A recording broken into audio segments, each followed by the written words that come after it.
o'g'lim mana shu baklashkada turgan suv aynib qoladi, bilasanmi? Krandan olingan suv ichsa deb yig'ib qo'yamiz-ku baklashkalarga.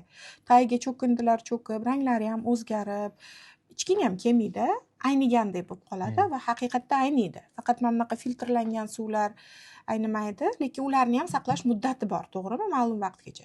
Lekin hech oqova suvni aynib qolganini ko'rganmisan? Daryo suvlarini yoki dengizni yoki deylik krandan oqib turgan suv aynibdi deganini eshitganmisan? Yo'q.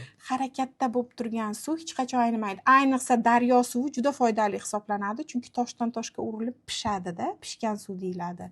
Mana buloqlar otilib chiqadi, foydali. Chunki u suvlarda harakat bor.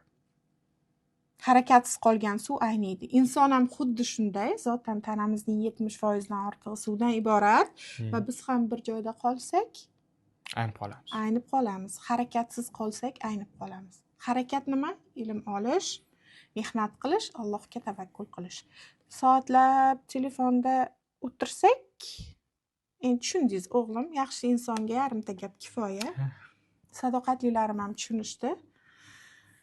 Harakatda bo'l o'g'lim doim. Aynib qolishni, keraksiz chiqindiga chiqishni xohlamasang, harakatda bo'l. Buni ichma, bu filtrlanmagan toza suvdan ich. Tarkibida zamzami bor.